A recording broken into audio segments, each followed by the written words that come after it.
حضرت آمنہ فرماتی ہیں کہ اب میں کنویں کے قریب پہنچی، ساری عورتیں کہتی ہیں آمنہ پہلے تم پانی بھر لو، ہم تو بعد میں پانی بھریں گے۔ حضرت آمنہ فرماتی ہیں میں نے مٹکا لیا اور جیسے ہی کنویں میں ڈالنے چلی، میری پیشانی سے ایک نور ظاہر ہوا اور پانی ابھر کر کے اوپر آ گیا۔ میں حیران رہ گئی، میں نے پانی تو بھر لیا لیکن مجھے یقین ہو چلا تھا کہ میں آسیب زدہ ہوں، کسی نے مجھ پر سحر کر دیا ہے، کسی نے مجھ پر جادو کر دیا ہے۔ لیکن کہوں تو کس سے کہوں؟ اگر کہتی ہوں آسیب زدہ ہوں تو کہیں ماں کے گھر نہ لوٹا دی جاؤں، اس لیے کہ شریف بیٹیوں کی عادت ہوا کرتی ہے کہ سارے غم برداشت کرتی ہے، ساری تکلیف برداشت کرتی ہے، لیکن رسوائی کے ساتھ ماں کے گھر جانا گوارا نہیں کرتی۔ حضرت آمنہ فرماتی ہیں اگر کہتی ہوں کہ آسیب زدہ ہوں تو کہیں ماں کے گھر نہ لوٹا دی جاؤں، کتنی خراب بات ہوگی، زمانے میں لوگ کیا کہیں گے، کیا کیا کہیں گے۔ ایسے عالم میں میرے گھر میں شام آ گئی۔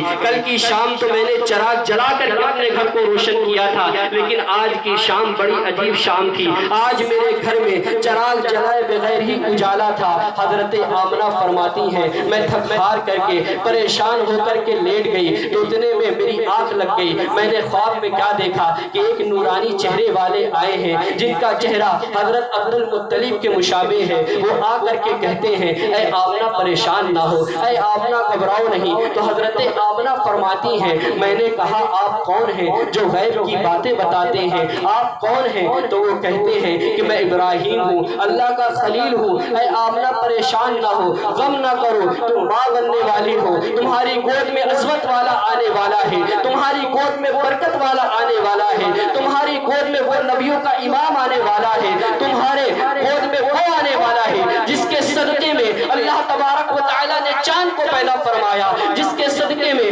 اللہ تبارک و تعالیٰ نے سورج کو پیدا فرمایا، جس کے صدقے میں اللہ تبارک و تعالیٰ نے کل کائنات کو پیدا فرمایا۔ امام عشق و محبت فاضل بریلوی یہ دیکھ کر کے پکار اٹھے زمین و زمان تمہارے لیے، مکین و مکہ تمہارے لیے، چنین و چنا تمہارے لیے، بنے دو جہاں تمہارے لیے، ہم آئے یہاں تمہارے لیے، بدن میں حجاب تمہارے لیے، دہن میں زباں تمہارے لیے۔ حضرت آمنہ فرماتی ہیں کہ اب میری آنکھ کھل گئی، سارا غم جاتا رہا۔ جس کے آنے کی خبر حضرت ابراہیم خلیل اللہ دے رہے تھے، میں سوچ رہی تھی آخر وہ کیسا ہوگا، کتنا خوبصورت ہوگا۔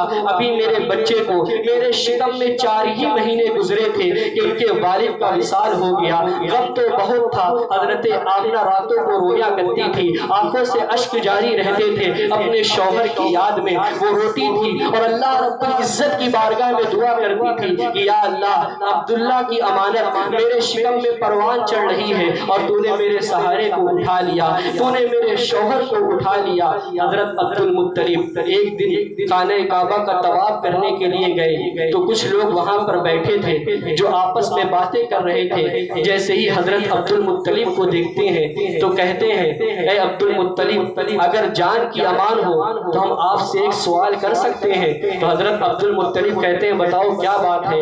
تو ان لوگوں نے کہا کہ ہم نے سنا ہے کہ تمہاری جو بہو آمنہ ہے وہ تمہارے بیٹے کی یاد میں روتی نہیں ہے، آنکھوں سے آنسو نہیں بہاتی۔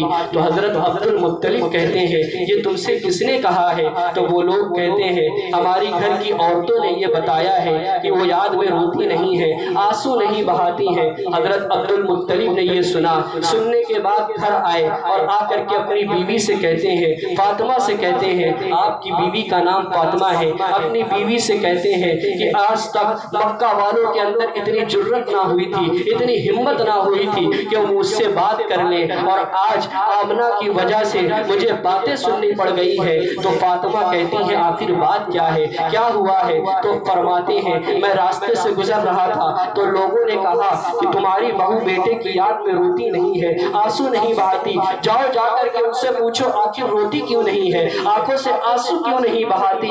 تو وہ آپ کی بیوی کہتی ہے کہ میں نہیں پوچھ سکتی، اس لیے کہ میرے اندر اتنی جرت نہیں ہے، میرے اندر اتنی ہمت نہیں ہے۔ میں نے آپ سے کہنے کے 3 دن پہلے پوچھا تھا تو ان کی پیشانی سے ایک ایسا نور ظاہر ہوا تھا جو میری پیشانی سے ٹکرایا تھا اور میں بے ہوش ہو گئی تھی، نہ تو مجھے دن کی خبر تھی نہ تو مجھے رات کی خبر تھی۔ اب تو میرے اندر ہمت نہیں کہ میں ان سے جا کر کے پوچھوں۔ تو حضرت عبد المطلب کہتے ہیں ٹھیک ہے میں ہی جا کر کے پوچھتا ہوں۔ حضرت عبد المطلب تشریف لے گئے اور جا کر کے کہتے ہیں بہو ایک بات کرنی ہے، تو فرماتی ہیں کہیے ابا کیا بات ہے؟ تو کہتے ہیں یہ بتاؤ تم بیٹے کی یاد میں روتی نہیں ہو، بیٹے کی یاد میں آنسو نہیں بہاتی؟ تو کہتی ہیں ابا کیا بتائیں، دن رات میں میرے آنکھوں سے آنسو جاری رہتے ہیں، دن رات میں ان کو یاد کرتی ہوں۔ ابا جان میں کیا بتاؤں کہ دن رات ان کی یاد ستاتی ہے۔ تو حضرت عبد المطلب کہتے ہیں پھر یہ تمہارے جسم سے خوشبو کیسی آتی ہے؟